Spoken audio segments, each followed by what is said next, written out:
I'm going to give you a closer look inside this, and I think now that this is a lipstick tube, and there's a few reasons why I think so. If I can get a good picture inside, you can see that there is an inside tube, and there's a space between that tube and the bottom, and there's a hole.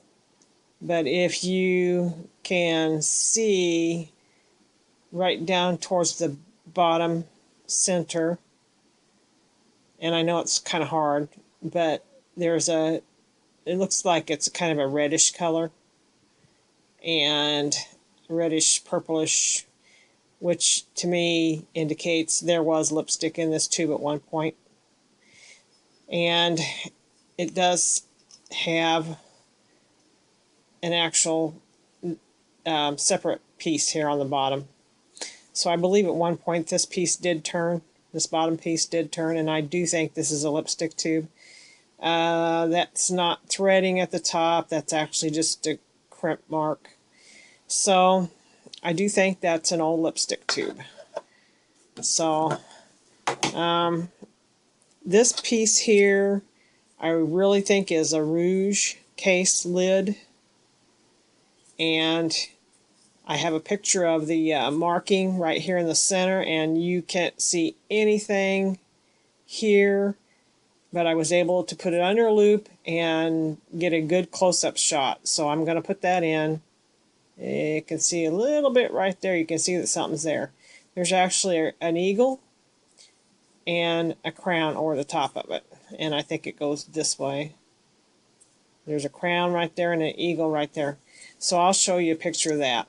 So those, I think these probably go back a ways. I think this is before my time. I was born in the 50s, and I actually think this is maybe even 30s or 40s. I haven't been able to find what the eagle symbol is, what brand. I've been looking, but I haven't found a brand yet. This, like I said, I do think that is probably, I want to say 20s, 30s. That's kind of hard to tell. And this is stuff I found at my son's.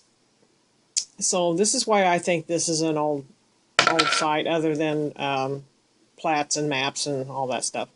But this dress weight, and someone said it's probably from the 50s. Well, that's a really good indication. This little button, it's a shank back button. It's not a super old colonial, but it is an older type button, and I want to say that's probably from the 50s. This here, when I looked it up, it's probably from the 50s, maybe even 60s. So that's a little bit older. But this here was the top to that Spanish-American War parade pin. And that, the Spanish-American War ended in 1902. So I wouldn't think these would be, people would have these hanging around or be buying them, 50 years later. And then, because I found out the base of a tree, if it was a collector's item, it's something I think that they would have had stored in their house and for safekeeping. So this, to me, dates the house back to the very early 1900s, or at least whoever was on that property, whether they were in the same house or not. But that tells me that there was someone or some activity on this property in the early 1900s, and that's fine. This town, our Centennial book says the town dates from 1853 is when the town was incorporated. There were a few families living here at the time, and it was mainly just farm houses and stuff here at the time. But the section of town that this house is in is one of the older sections of town, and way precedes the section of the town that my house is in. When this town was platted out, this showed actual lots and stuff on this section, and I can look at the section I live in now, and this house was built in 52, so it's not a really new house. But where I live was just a farm field. It wasn't even part of the town yet. So this house does go back a ways. And I'm going to try to get out there again today. I really feel good about this place. I feel like if I can get the right spot, get a detector that's going to go a little deeper, that I can find something good here. Now, at some point, this house is going to be demolished. It is a whole old house. It's not in great shape. The only reason they are, not tearing it down right now is because when they bought it, it was a rent house. Someone's already living there. The guy's fine with it because the rent's cheap. So they're, as long as he's wanting to live there, they're fine with it, and they'll let it go until this guy who moves out. They'll probably not worry about tearing it down. But when they tear this house down, hopefully I'll still be alive. You never know. But the first thing I want to do is get there, and I'm going to start videoing. And when because I want to tear off the siding part of what I think is the oldest part of this house. And I want to see what's underneath that siding, because I just bet you it's the thin old siding.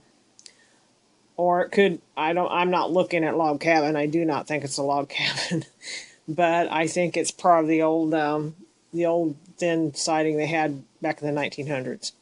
So, and this house sits on piers. It was actually originally built on piers, and then the rest of it was blocked in later. It's on, the parts that I can see is actually on brick piers, and they don't look any too good. And the actual original part of the house is very tiny. It looks like a 2-room house that's maybe 20 foot by 10. Or 12. It's not very big. And that's consistent with a lot of the old shacks around here. When my mom and dad, I'll say when I was a kid, the adjoining lots around here used to have some of those old shacks on them. And they were old, dilapidated, abandoned at the time I was a kid. And you're talking 1960 or early 1960s that I can remember, that these were just like 2-room shacks, and some of them were 1-room shacks, but people at one point lived in these. So I know they dated, from pretty far back. So this little house would be consistent with that type of house. So we'll see what we can do today. It's going to be really hot here. I'm not looking forward to getting out in any kind of heat. I was wanting to be out already. It's like 8:30 in the morning, and if it was up to me, I'd be out right now. But my husband had other stuff he had to do, and you know how it goes. He takes care of his mom every morning, which is great. He's got to do that. He's a good son. But I got to wait for him to get back home. So this is Tracking Treasures, signing out for now, and we'll see what today brings.